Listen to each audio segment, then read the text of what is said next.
Time is in His hand, beginning and the end, beginning and the end. Oh, the God has dreamed what the Spirit sound, the lion and the dead, the lion and the dead. How can Saka see me? How can Saka and always see? How can Saka? Oh, how can sing with me? How can Saka? Oh, see how can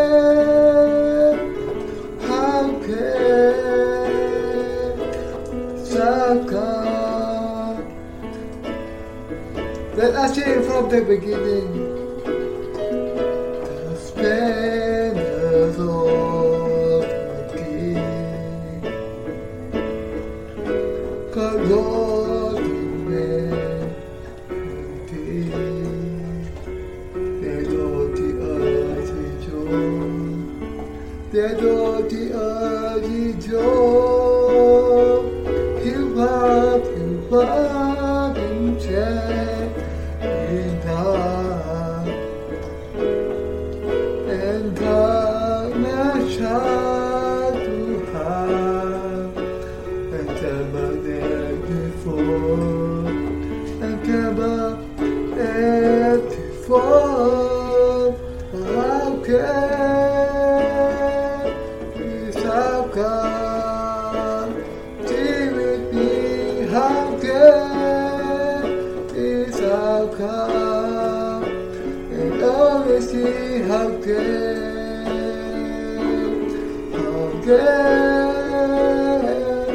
is our God?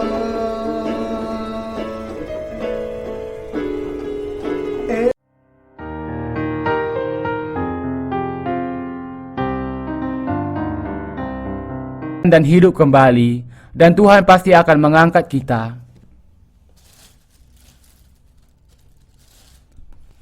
Orang benar tidak akan pernah menyerah kepada antikristus. Orang yang mendengar firman janji ini, bahwa Allah akan menghancurkan dunia yang pertama dan membangun kerajaan 1000 tahun, menghentikannya untuk membuat orang-orang benar memerintah selama 1000 tahun, dan dilahirkan kembali dengan percaya kepada hal itu, tidak akan pernah menyerah kepada antikristus. Karena ketika Roh Kudus berdiam di dalam dirinya, mereka akan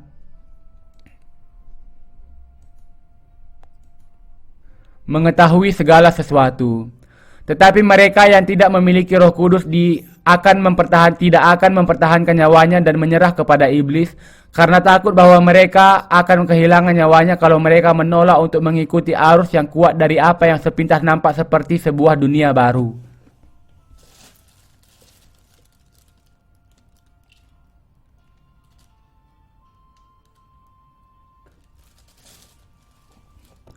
Ketika semua orang menjadi takut akan kematian dan diperbudak olehnya, hanya orang-orang yang bebas dari rasa takut kepada kematian ini yang akan dengan berani menerima kemartiran mereka dalam tindakan yang secerah sinar matahari. Orang yang dilahirkan kembali bisa demikian karena mereka memiliki pengharapan bahwa mereka akan dibangkitkan ke dalam tubuh yang baru. Inilah sebabnya mereka yang didiami oleh Roh Kudus tidak hanya tidak takut kepada kematian, tetapi mereka akan sungguh-sungguh melawan antikristus dan menjatuhkannya dengan perkataan yang sangat berani yang berasal dari Roh Kudus.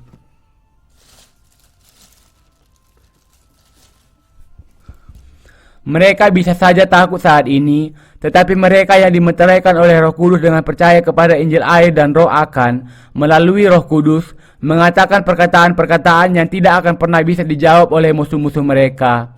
Kita percaya kepada firman Allah ini. Antikristus akan murka ketika orang-orang kudus mengatakan kepadanya, "Beraninya engkau menyebut dirimu sebagai Allah. Engkau sudah terusir dari surga, dan tidak lama lagi engkau juga akan terusir dari dunia ini. Hari-harimu sudah terhitung sejak sekarang ini. Bukan hanya sedikit, tetapi orang yang jumlahnya tidak terhitung dari segala bangsa akan bangkit dan melawan Antikristus." Antikristus kemudian akan membunuh mereka semua. Pada saat ini, orang-orang kudus tidak akan pernah merasa gentar meskipun mereka harus dibunuh. Seperti firman Allah bahwa keselamatan dari Allah yang duduk di tahta dan dari anak domba. Kita kemudian akan mati dengan pengharapan dan keyakinan yang besar bahwa iman kita mengalir dari Roh Kudus. Seperti yang disaksikan oleh Kisah Para Rasul, ketika Stefanus dirajam dengan batu sampai mati, ia memandang ke langit dan melihat penglihatan akan tahta Allah, dan Yesus duduk di sebelah kanannya serta menunggu akan menerimanya. Bahkan ketika hampir mati, Stefanus berdoa untuk pengampunan bagi mereka yang merajam dia, sama seperti Yesus meminta pengampunan bagi orang-orang yang menyalibkan dia. Sama seperti Stefanus, orang-orang kudus yang menjadi martir di akhir zaman karena penuh dengan Roh Kudus tidak akan goyah tetapi akan terus berani. Meskipun saat ini mereka kelihatan penakut dan iman mereka lemah, semua orang yang mendengar firman ini sekarang akan memiliki iman yang berani ketika saat itu tiba. Jangan takut, tidak ada yang perlu ditakuti, karena semuanya itu, dari bangkitnya Antikristus sampai kepada angin kesengsaraan, hanya akan terjadi atas izin dari Allah dan di dalam rancangannya seperti yang dituliskan di dalam Wahyu 6. Kemartiran tidak terjadi karena kekuatan daging kita sendiri. Kemartiran hanya bisa terjadi dengan kuasa Roh Kudus dan iman kita kepada kebenaran. Kita bisa menjadi martir, dengan kata lain, dengan percaya kepada Allah, kepada firman perjanjiannya, dan kepada kenyataan bahwa Allah yang Maha Kuasa adalah Allah kita. Anda harus menyadari sekarang bahwa kemartiran yang diizinkan Allah terjadi di dalam kehidupan kita pada masa 7 tahun dari rencananya adalah bagian dari pemeliharaan Allah. Jangan sampai kita berpikir tentang kemartiran yang adalah bagian dari rencana Allah untuk kita berdasarkan pemahaman kita sendiri, tetapi justru percaya kepada hal itu di dalam hati kita dengan dasar kehendak Allah. Mari kita percaya kepada firman Allah bahwa ketika datang masa kemartiran kita, Allah akan memberikan kepada kita lebih dari cukup kekuatan untuk menghadapinya.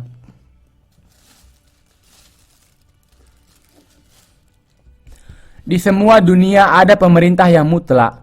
Orang-orang yang dilahirkan kembali diperintah oleh Allah, sementara mereka yang tidak dilahirkan kembali diperintah oleh roh iblis. Ketika masa akhir zaman tiba, orang-orang yang dilahirkan kembali karena pemerintahan Allah akan menerima kekuatan dari Dia untuk menanggung semua cobaan dan kesengsaraan. Sebaliknya, mereka yang diperintah oleh iblis tidak akan memiliki pilihan lain kecuali mengikuti kehendak iblis, baik mereka mau atau tidak, karena mereka ada di bawah penguasaan iblis. Tetapi kuasa siapa yang lebih besar? Apakah kita diberkati atau dikutuk sangat tergantung kepada kuasa siapa yang lebih besar antara Allah dengan iblis.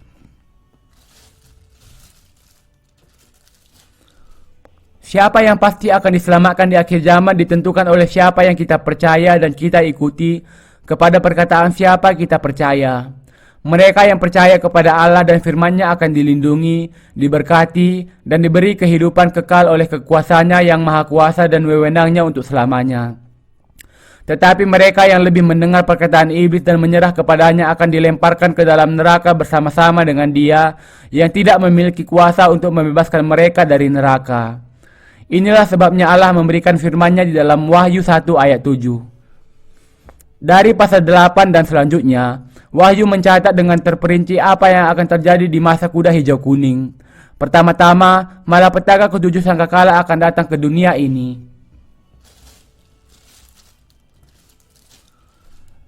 Dari antara ketujuh malapetaka itu, mari kita perhatikan malapetaka pertama yang bisa kita lihat di dalam ayat 7. Lalu malaikat yang pertama meniup sangkakalanya dan terjadilah hujan es dan api bercampur darah, dan semuanya itu dilemparkan ke bumi. Maka terbakarlah sepertiga dari bumi dan sepertiga dari pohon-pohon, dan hanguslah seluruh rumput-rumputan hijau. Dengan malapetaka sangkakala pertama, terjadilah hujan es dan api bercampur dengan darah akan turun ke dunia. Ini bukan pertama kali api turun seperti hujan ke dunia, karena planet bumi sebelum itu sudah ditabrak oleh berbagai